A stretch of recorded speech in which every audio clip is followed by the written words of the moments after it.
total of about 2 billion tonnes of steel made or used in the world, and there's about 600 million tonnes of scrap available today.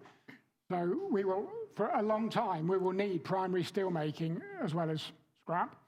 The scrap that we collect today in the UK is mostly going to people who make reinforcing bar. And because, as someone already said, the requirement for reinforcing bar in terms of purity is not particularly high, we can tolerate up to 0.3, 0.4% copper in scrap for reinforcing bar. That's the way the market works, and most of the scrap from the UK is either used by people like Celsa in the UK or is exported to the Eastern Mediterranean, to other parts of Europe or the US, to go primarily into reinforcing bar. If you want to make higher specification finished steel products with a high percentage of scrap, you need to clean your scrap much more than we currently do generally in Europe at the moment. We've all got projects going on that. We have a project with Tata in South Wales where we're working together to develop new grades of scrap. But this is all very early stuff. And as we make the transition, as has already happened in the US, to much higher percentage of electric arc furnace steel production, we will all have to change the way we collect and process scrap.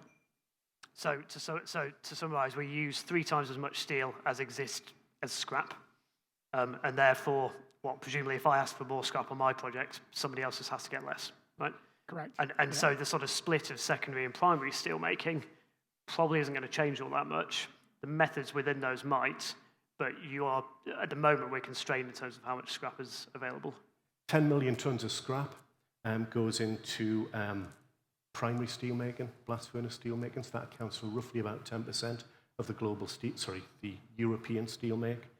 And then if we think about scrap flows, Europe exports, a net exporter of scrap, about 20%.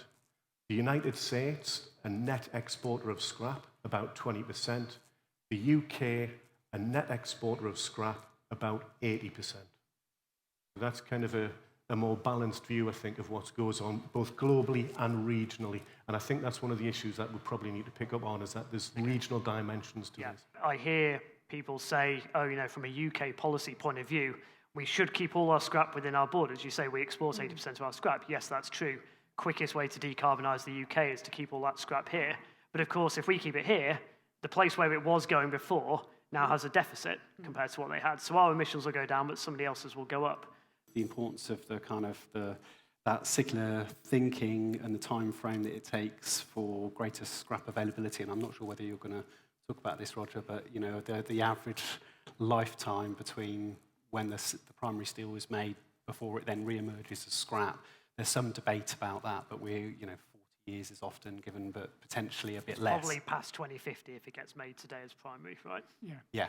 38 years, I think. But another important point to make about scrap, of course, is it's not like GGBS where it's a diminishing resource. It is a resource that is going to grow. So yes, global demand will grow, but so will scrap. Yes. But there'll still be a gap in demand. Yeah.